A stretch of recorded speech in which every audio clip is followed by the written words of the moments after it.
増弘のうまいのなんのうまいのなんのの増弘です、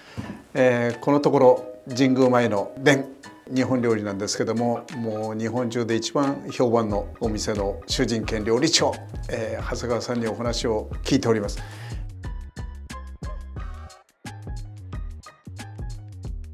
今日は最初に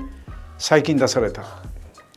この普段着の和食ってで、やっぱりこうずっとお話聞いてると、肩の凝らない緊張してる人をほぐしてあげる、そういう時になんか特別なものっていうのは仕掛けは特別なんだけれども、中はとてもシンプルっていうか、原則的に言うとそんな難しいことはしてない。それと日本料理和食はお味噌汁とご飯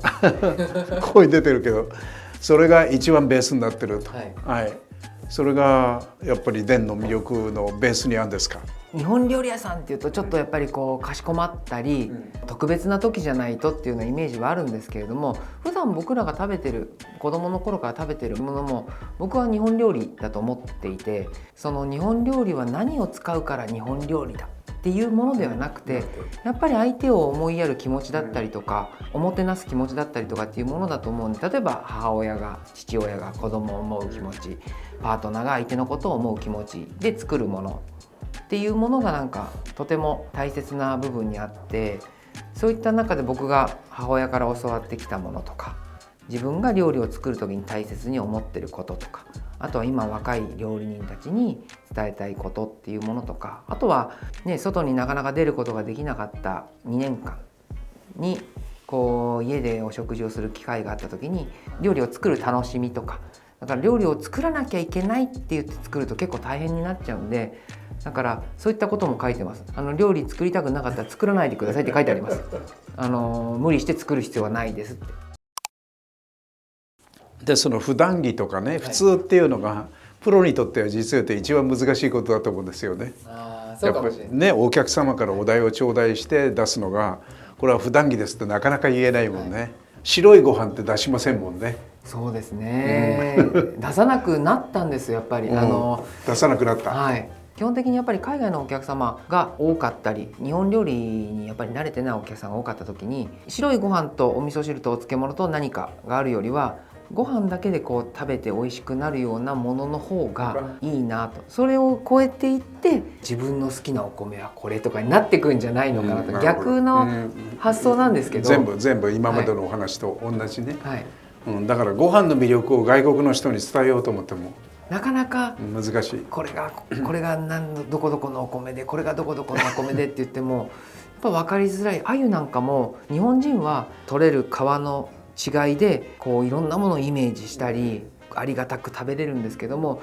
海外の人からしてみたら鮎は全部鮎でしょみたいななんで夏来ると鮎しか出ないんだって聞かれたりとかしますしね。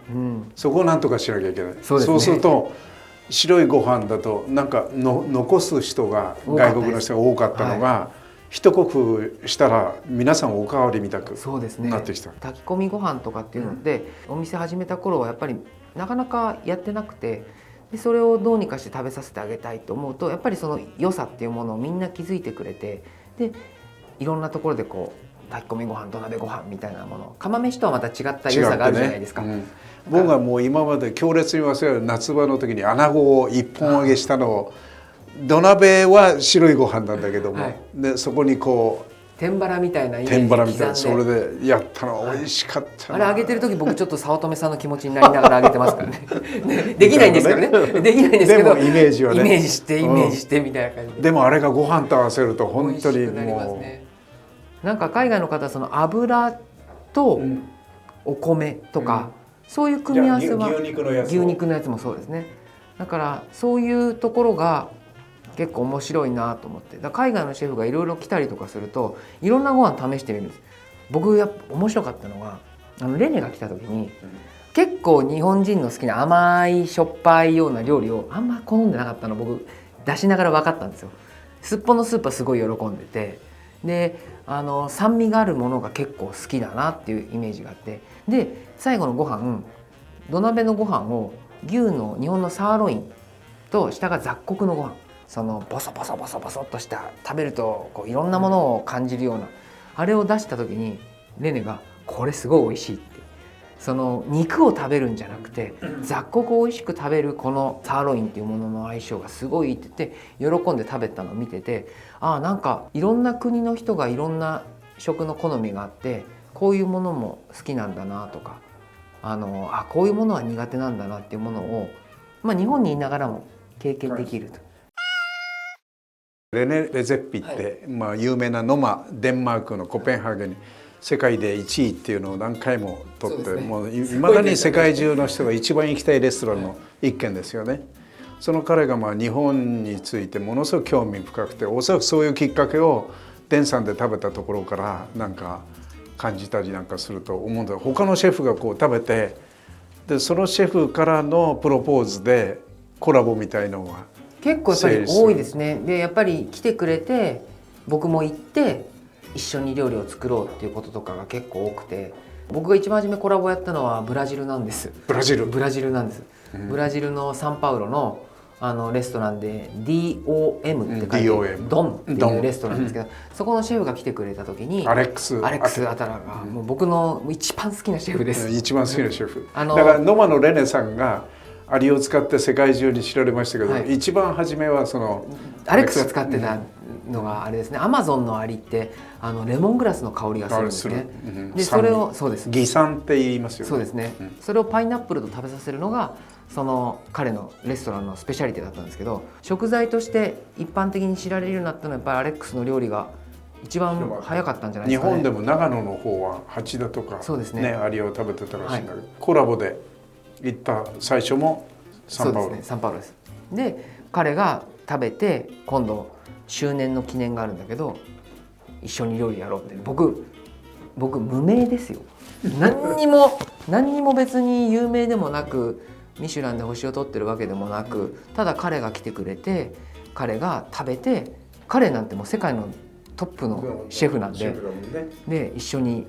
料理作ろうって言ってくれるっていうのがなんか僕の中ですごい意外で、まだオープンしてもそこまで経ってないような時ですね。僕の中で日本のトップのシェフたちってシェフ同士の話はするけれども、2番手3番手とかはそこまで入っていかないのに、そのシェフが来てうちの洗い場の子にまでハグして「ありがとう」って、君がいたから今日いい時間が過ごせたっていう、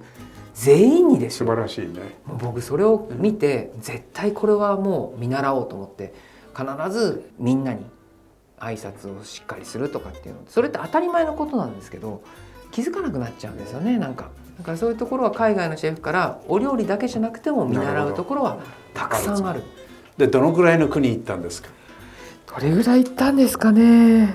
数えられないくらい。正直同じ場所に行くことも多いんです。ブラジルはもう僕7回ぐらい行ってますし、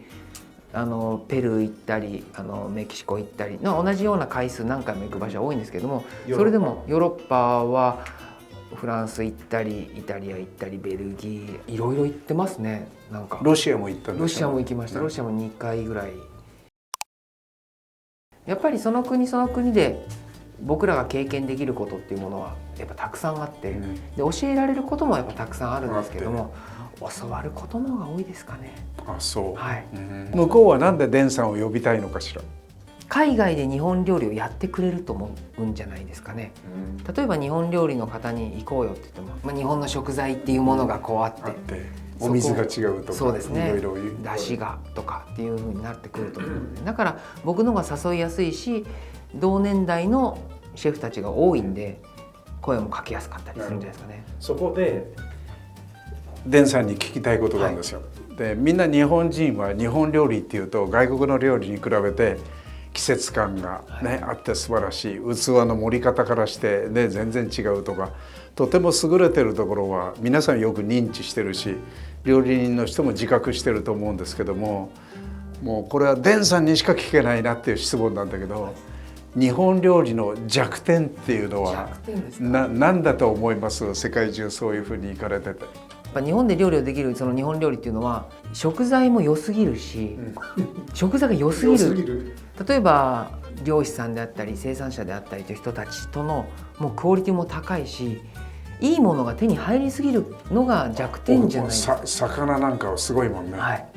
それが弱点だと思います。だからいいものを扱いすぎてるんで、そうじゃないものを使えない、使いたくないとか、これは違うとか。で最高級の例えば日本料理であれば自分の好きなカツオのお出汁があって、自分の好きなお水があって、自分の好きな昆布があって、好きなお魚があってっていうものを必ず手に入るところが弱点だと思うんですよね。だからこの食材を美味しくしなきゃいけないっていうことにやっぱり力を使わなくて済むというか、ある一定のライン来たところまでで美味しさもクオリティもある程度担保されるというか。そういうものがなくて手こずった中でこんなことがあったっていうようなエピソードはないですか？そうですね、もうそれこそブラジルで一番初めにイベントをやった時にお魚が欲しいって「スズキがあるよ」って言われて、もう頭の中でスズキってバーってイメージしてるんですけど、来たらワニみたいな魚が来るんですよね。頭を落とせないんですよ、硬すぎて。もうついて鱗をこうやりながら頭を落とそうとした瞬間に僕の出刃が欠けたんですよね。これは大変だと思って、で密室を見てもスズキって言われてるから僕らの知ってるスズキをイメージしてるんですけど、どっちかっていうともうアマゾンの魚なんで激流の中にいるんで身も強いしお肉みたいな感じなんですよね。だからスズキって言ってもスズキじゃないよねっていうものであったりとか、あとはイタリアに行った時に水がやっぱ硬いんで出汁が上手に鰹節だと引けないんですよね。でもそれを引こうとするとダメなんで、だったらもうトマトとでイタリアのイワシとあとはズッキーニとかああいったもの全部入れて、もう塩で一回こう魚をこう塩漬けにして、それで一回沸かせてスープ取ろうって言って、トマトのうまみ昆布と同じだなとかで、お魚イワシだけどカツオとは違うけどもトマトと合うのかなって言って作ったお出汁がすごいイタリアの人には受けて、僕らが食べるとちょっと洋風に感じるんですけど、うまみは出汁と同じなんですよ。だから鰹節もなくていい、昆布もなくていい、イタリアの水でいい、でもこれ出汁だよって出してあげるとイタリア人のシェフが「俺もできる!」って言うんですよ。それって日本料理を広げる一つの方法だなと思ってる。ペルーに行って僕日系料理を食べた時にすごい感じたんですよね。もともと日本から移民で移ってペルーに行った人たちが日本の料理が恋しくて、向こうの食材で作った日本料理が日系料理。なるほど。やっぱりすごい工夫されてていいものだなって思いましたし、そういうようなことをやって新しいものにチャレンジしていけるっていうものも一つの日本料理としていいのかなと思うんですよね。いやもうやっぱり長谷川さんは日本料理の大使ですね。もうアンバサダー、本当にこれからもだからまだまだ足らないくらいにね、デンさんを見習ってそういう気持ちの人が世界中に行ったら面白くなるなっていう。なんか興味を持ってもらって、それが日本人だけじゃなくて海外の人が日本料理に興味を持ってくれてるんで、自分たちともできるって思ってもらったり、なんか今までは日本料理っていうお手本があって、それに近づけようと思って作るから、どうしても違うものでできなくなるっていうことがあるけど、全く違う発想からやれば日本料理の可能性がまた広がっていく。そうですね。人はそれ日本料理じゃないよって、和食じゃないよって言うかもしれないけど、時間が経つとそれがそうだっていうふうになっていくんです、きっと。大使の役割を一人に今背負わせちゃってる感じだけど、頑張っていただきたいと思います。はい。